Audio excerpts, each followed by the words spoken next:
ગોંડલ ગણેશભાઈને એના જન્મદિવસની શુભકામનાઓ પાઠવવા આવ્યા છીએ અમારી ટીમ સાથે।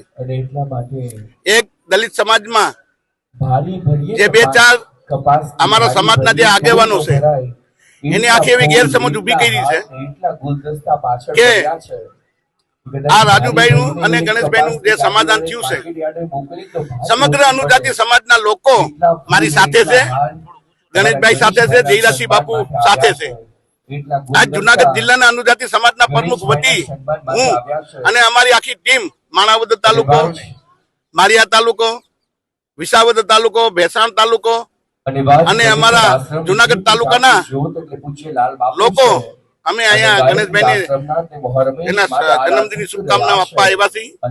અને અનુજાતિ સમાજના સમગ્ર દલિત ભાઈઓ બહેનોને મારી વિનંતી છે કે આપણે આ ગેરસમજમાંથી બહાર નીકળી જઈએ અને આપણે 2-4 જે લે ભાગુ આગેવાન છે, જે ટુકડા ગેંગ છે, જે તોડતાડ ગેંગ છે, જે તોડ કરવા માટે બહાર નીકળે છે, એની વાતોમાં ના આવીએ અને આપણે બુદ્ધના વંશજો છે, બાબા સાહેબના વંશજો છે। ત્યારે બુદ્ધ ભગવાને હંમેશા માફ કરવાનું પ્રેરણા આપી છે, એટલે હું બુદ્ધના વંશજ તરીકે જયરાજસિંહ બાપુ ને ગણેશ બાપુને હું માફ કરું છું।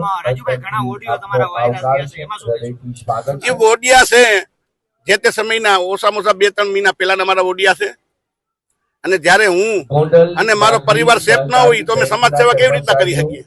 એક ભાઈએ મારો જે 10 કરોડ રૂપિયાનો વિડીયો મૂક્યો છે એને મેં કીધું કે હા ભાઈ સમાધાન નથી કરવું, તું 10 કરોડ રૂપિયા દેવા રીતે, એટલે આપણે સમાધાન નથી કરવું। પણ મારી સમાજ જયારે મારો પરિવાર સેફ ના હોય, હું સેફ ના હોય તો મારો સમાજ કેવી રીતના સેફ રહે? કે મારો પરિવાર સેફ તો હું સેફ।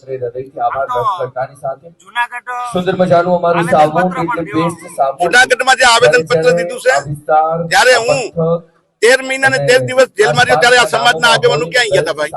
ત્યારે કેમ મેદાનમાં ના નીકળ્યા? ત્યારે કેમ અમને મદદ કરવામાં ના આવી?